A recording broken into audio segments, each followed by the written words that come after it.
This is the most poignant song that's on the Resurrection of Black album. Justifiable Condemnation is the last song on the album, and I feel it really has the most weight out of all the songs that are featured on Resurrection of Black.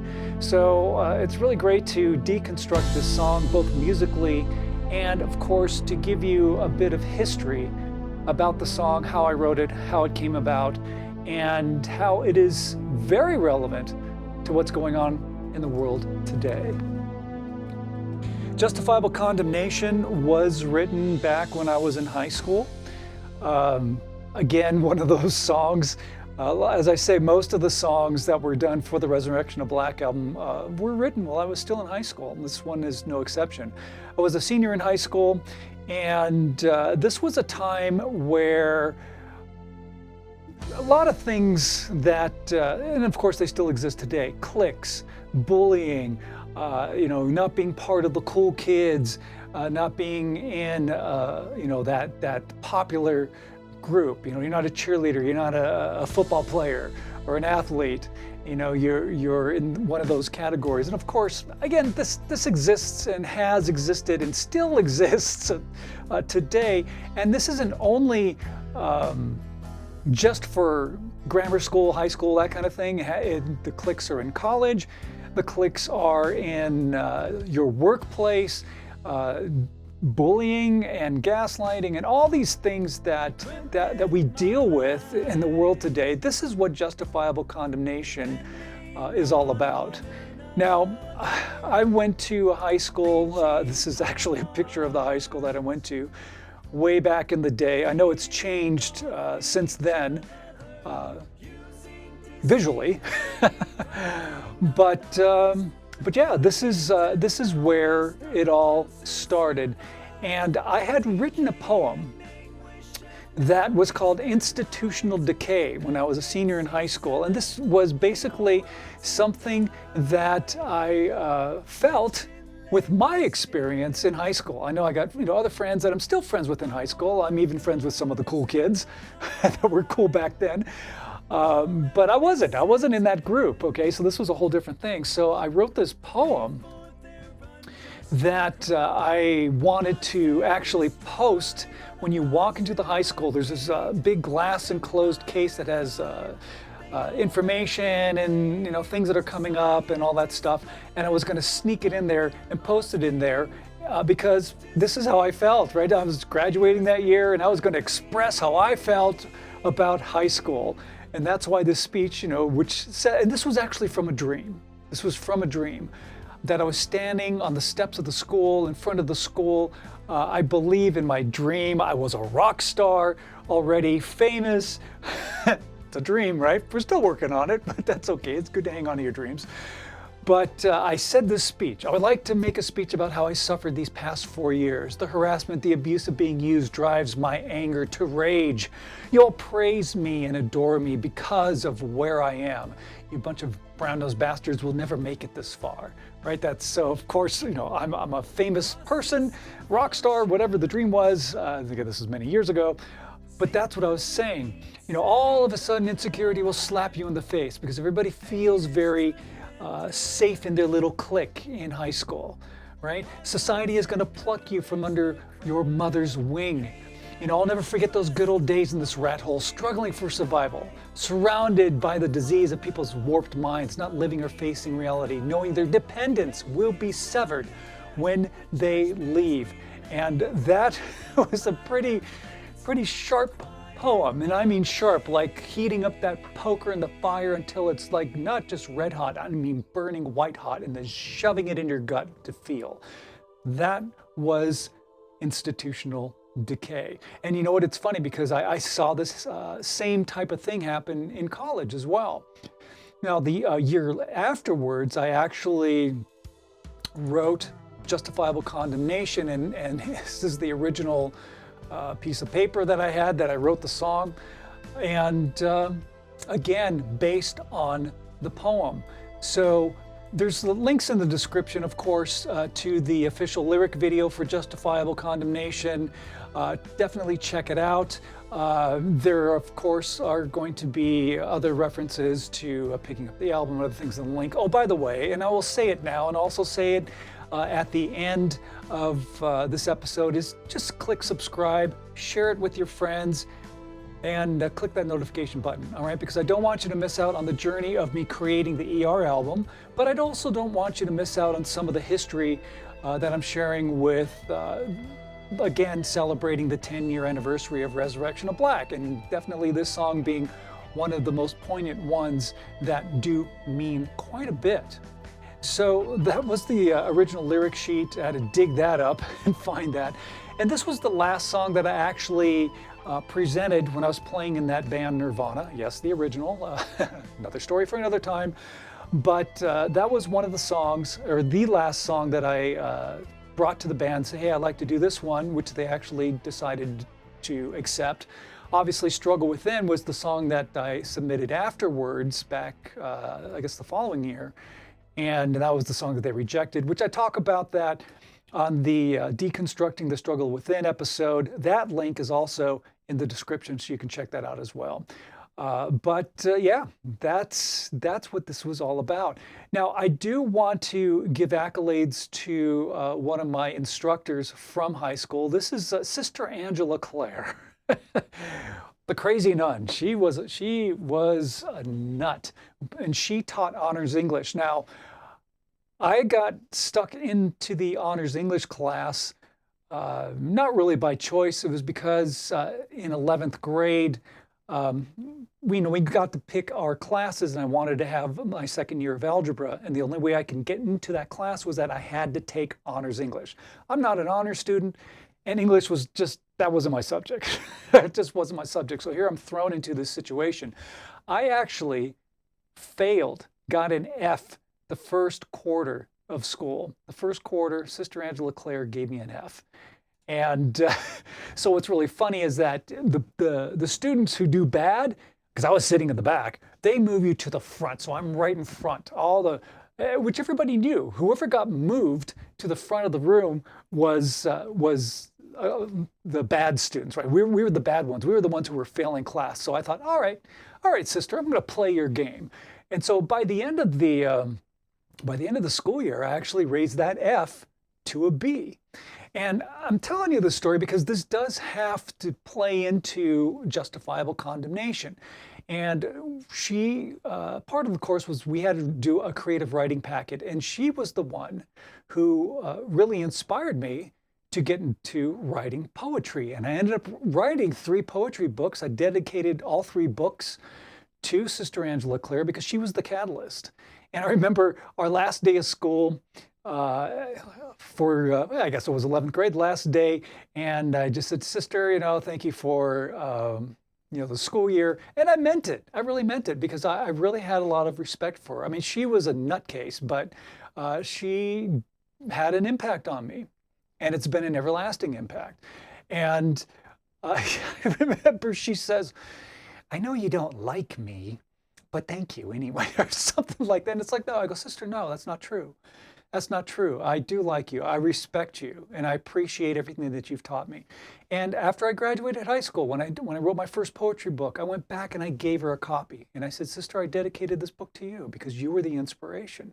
You inspired me to be creative, to hone my writing craft. And again, Institutional Decay was written while I was still in high school, and that was really the beginnings of writing better free verse poetry. So I wanted to thank Sister Angela Claire for being that inspiration. And I went to her funeral when she passed away just to give her final respects. But we get inspired by just a bunch of different things in the world, and we need to give credit and acknowledge the people, the experiences, the things that we've done in our lives. Let's acknowledge that, all right? Because that is how we are molded into who we are as human beings. So there you go. That's basically how Justifiable Condemnation came about. Again, I introduced it into the band. We did it. I left the band the following year, took my songs with me, and did other bands in the meantime, left the music industry for a while, and then I was back thinking, I need to record my songs that I used to do back then because I felt that they were still relevant, and you know what, they still are, which is pretty crazy, to what's going on in the world today, even back then, and I wanted to record them and do them right. So in 2015, that's when I released Resurrection of Black, and here we are in 2025 celebrating the 10th anniversary. Now I do want to dive into dissecting justifiable condemnation. So let's get everything all set up here. All right. So here we are. This is the original Pro Tools session of Justifiable Condemnation. This is from the original Resurrection of Black sessions. And again, as I always do with my music, I like to set the tone and to create a vibe or an energy. So the song starts off with these keys. And I really dig this sound. I love these strings. These are nice, big, fat analog strings. These are actually strings from, and I've mentioned it before in other episodes about the Prophet 600 synthesizer. So let me just show you that picture. Okay, Scary Carrie wanted to get into the picture. I said, all right, Scary Carrie, you could be in the photo. But this is my old and original Prophet 600 keyboard that you're hearing right now. Great fat analog sounds, love the keyboard, still have it, still use it today. I'm still recording with it for the ER album. I mean, this keyboard, when did I get this? Like 1983, I think is when this keyboard came out, 82, 83. Well, I know I got it in 83, and it was a big deal back then. Thank you, Scary Carrie. I'm going to take you off the screen there. Let's get back to this.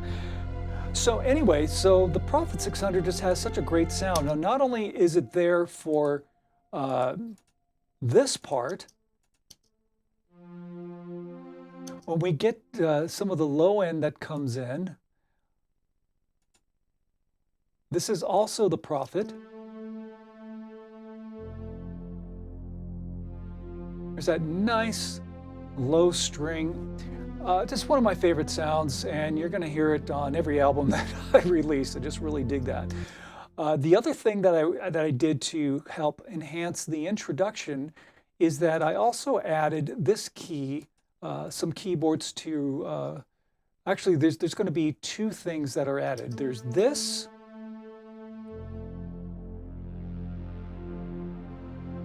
Which gives it some beef there, right? You have this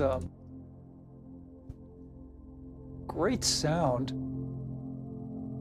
And there's all these things that are going on that you don't really notice with the full mix, but when you isolate the keyboard, I mean, listen to that. And all the stuff that's going on, there's like, you can hear those harmonics, such a great sound. And then I bring in another keyboard sound on top of that.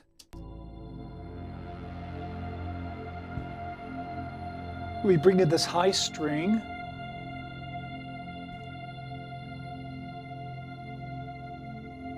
Such a great sound. Now, when you pull that in with all the keys,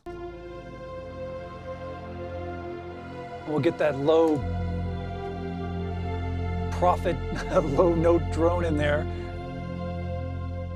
So that's all. So we have 4 keyboard layers that are going on that are creating this introduction. So when you hear it all together, let's get the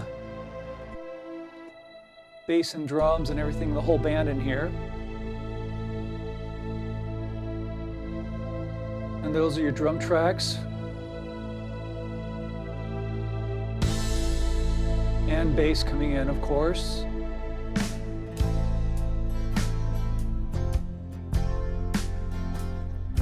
What remains throughout the whole song is the prophet, the low drone notes, which just follows the tonic of the chords that are being played. And one thing that I do want to point out too is that we have a lot of guitars going on. We have a guitar left and guitar right. Let's see here. Let me see if I can. Okay, I don't want the intro there. We want this. We have, again, played twice. The guitars are doubled. Let's see here. I need to solo guitars here so you can hear them. Here we go. So that's over on one channel. So those are doubled, and I take both guitar parts and pan them over to the right side. And then I also played acoustic guitar, so you're going to hear on the other side, we got the acoustic guitar that's happening.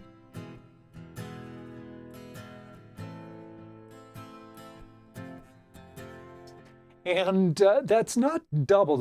I did play that one time, but I have one, because the guitar was plugged in, so one end goes directly, which was direct input DI, and then I also mic'd the guitar as well. So when you combine it all together, you have, of course, this nice layered guitar.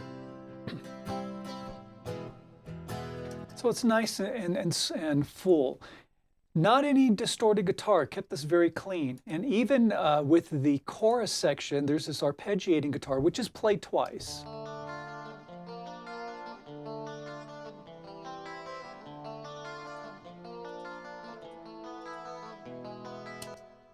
During the choruses. So with everything put together, it sounds real good. Voices come in.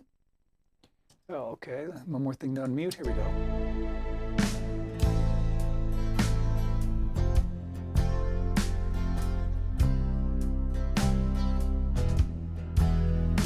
One thing that I do want to point out in the drumming, drummers are like, oh, that's a slow song, that's a piece of cake, I can play that, that's super easy. It's not. When you're playing something at this tempo, okay, I mean, we are looking at, this is 100 beats per minute on the quarter notes. So to play your drums and be very accurate, and what I asked Greg Bissonette to do when he was playing is, I don't want you to be on top of the beat. It's got to lay back, and he did it really, really well.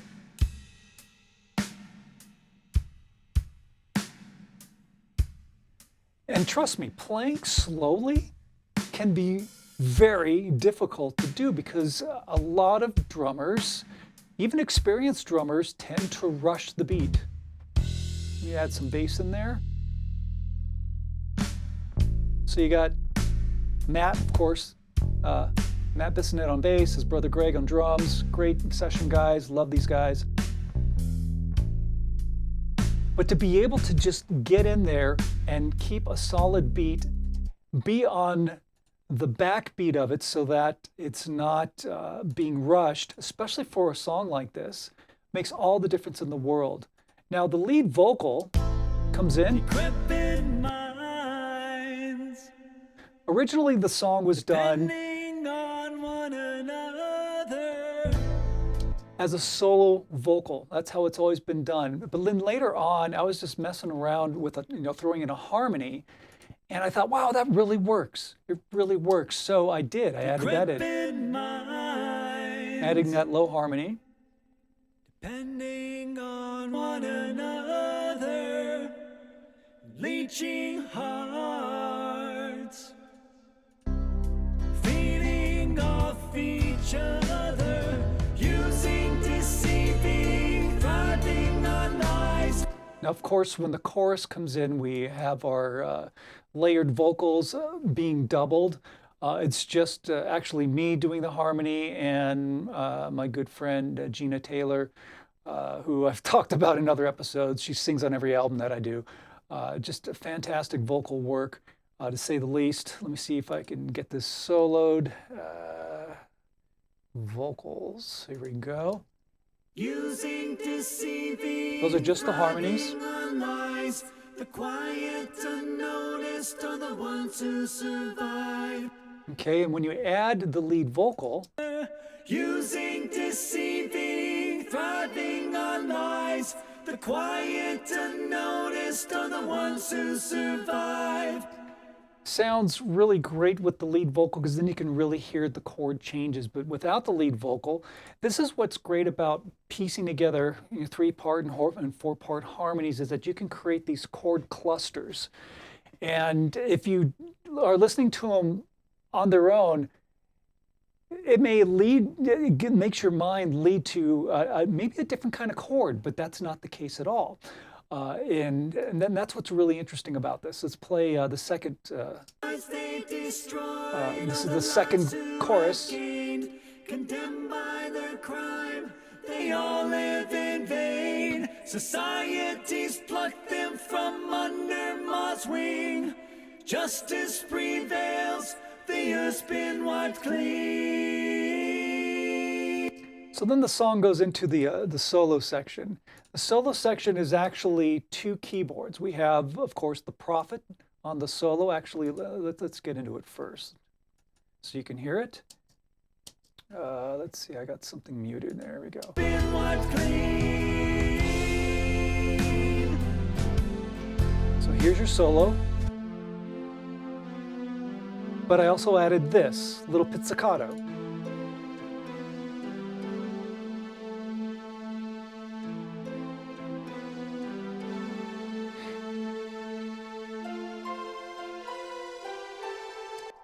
And I purposely, again, played that solo part on the back side of on the back end of the beat, not on top of it. It needed to have that more relaxed feel to it. So when you hear this in context,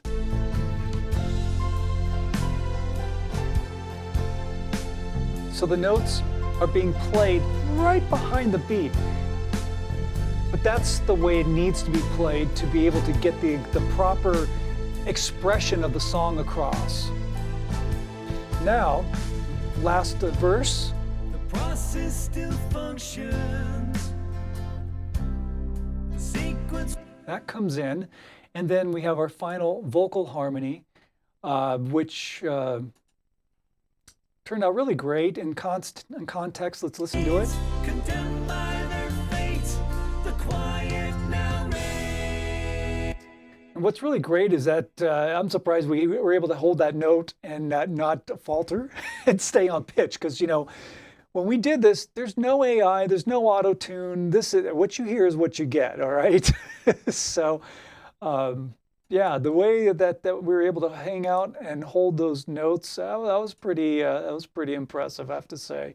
Because sometimes we get a little sharp or we get a little flat, but it worked. The end is now here, the judgment remains. Condemned Those by chord their clusters fate, sound really great. the quiet now reigns.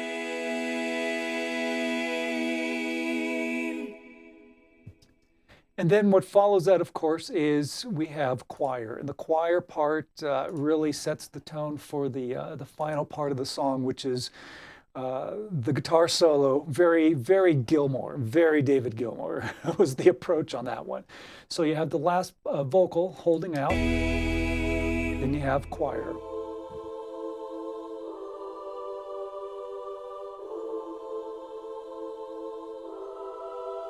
And now, the drums, you're going to hear Greg on the cymbals.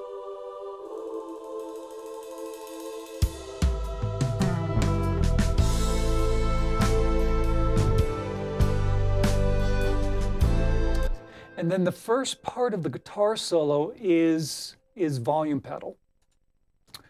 So let me pop these in so you can, we'll isolate guitars.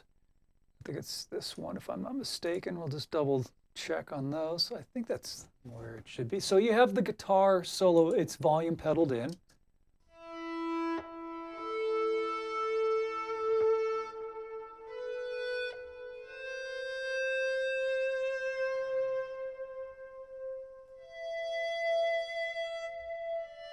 Now, I know there's a lot of reverb on it, but what it does is it really fills out the space, creates a whole mood. So when you hear it in context, you can hear how it just really.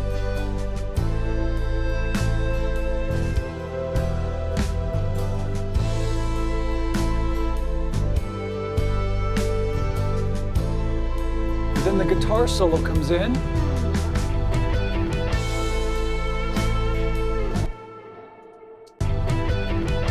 All right, so let me solo that. And what I want to talk about in regards to playing guitar solos, this is something just to keep in mind. You don't have to fill up every single bar with notes, right?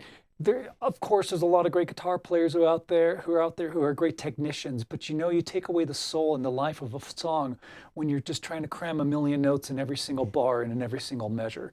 So the approach for the guitar solo, especially on this song being the slow song that it is and being the topic that it is, it has to really breathe. And that's one thing that I've learned.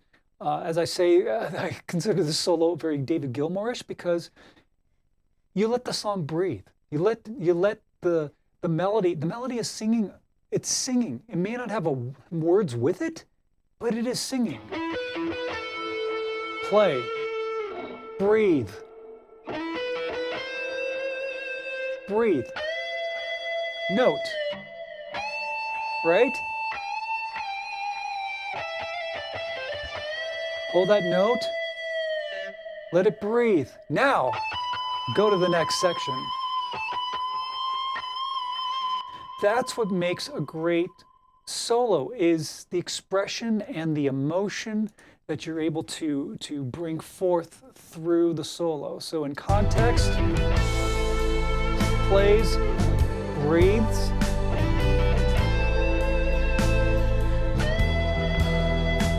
because you're having these other things come up, right? You have the keys, like breathe. You see that? There's that space that allows Greg to throw in a drum fill there.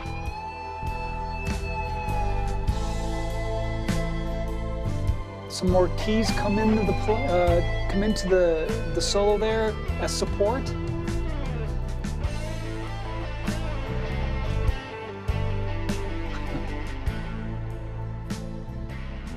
Now, of course, that last guitar riff, that was a total David Gilmour riff.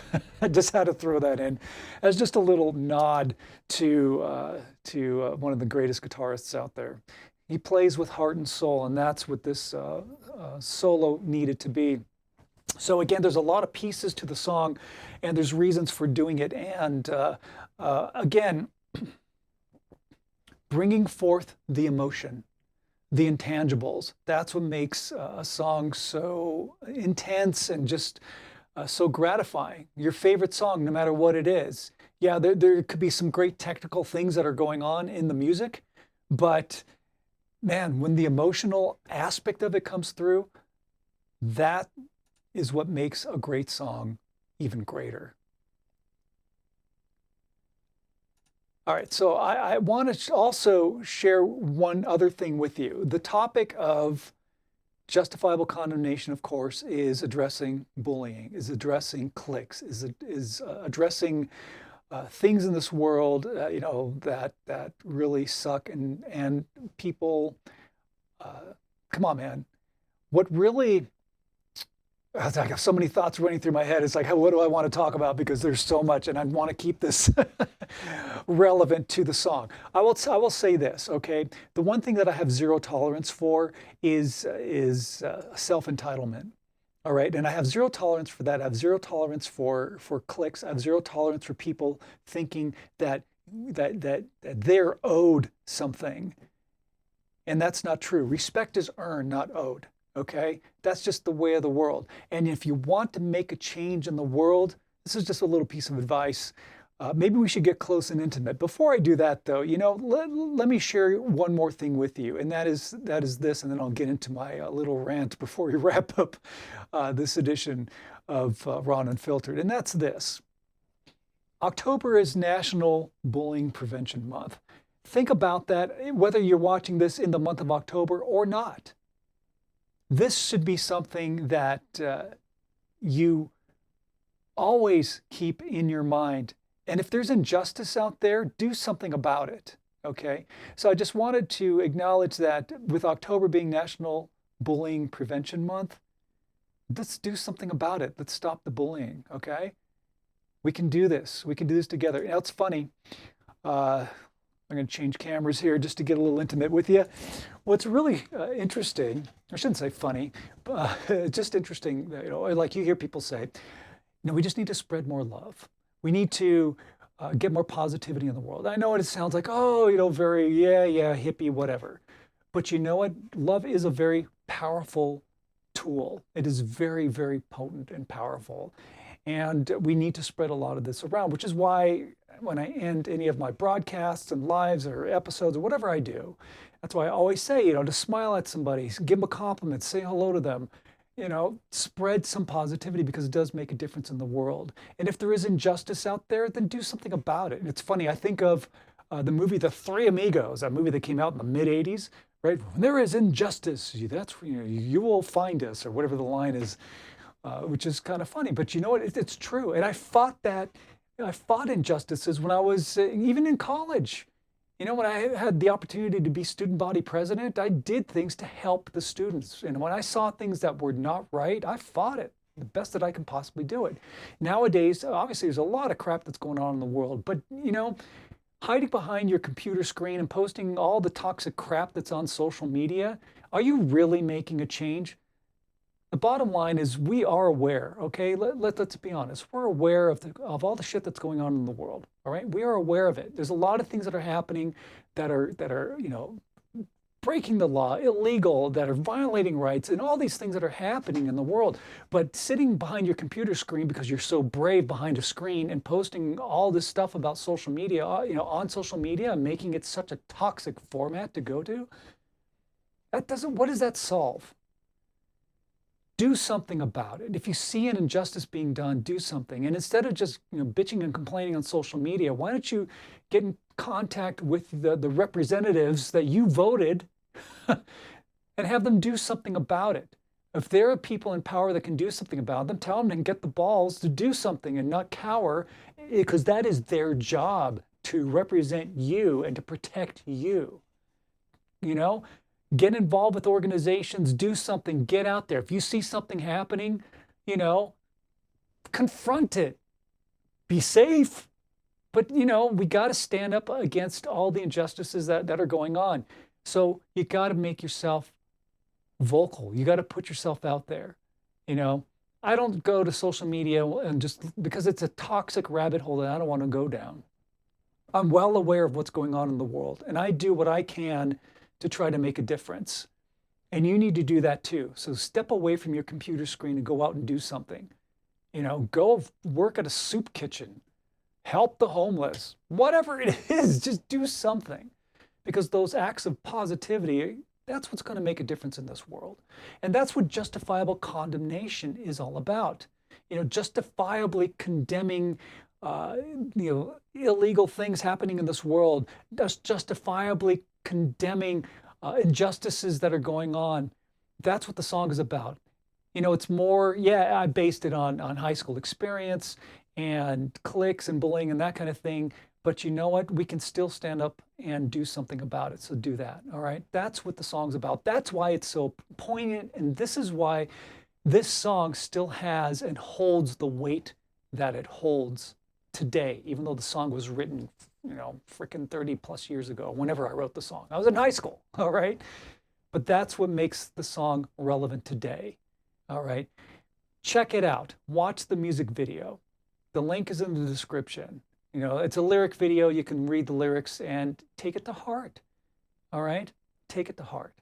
I don't like to say, I have favorites, but I do have to say that Justifiable Condemnation probably is one of my favorites on the Resurrection of Black album because of what it stands for.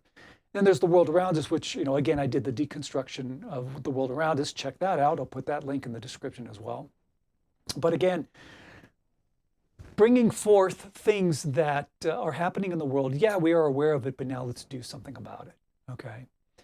And as we end this deconstructing of justifiable condemnation, you're more than welcome to share your thoughts. Again, please subscribe to the channel, hit that notification bell, spread the word.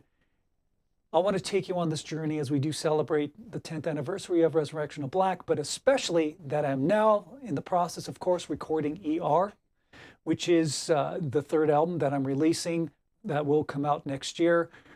Things are going great. Again, thrilled to have the musicians that are playing on this album.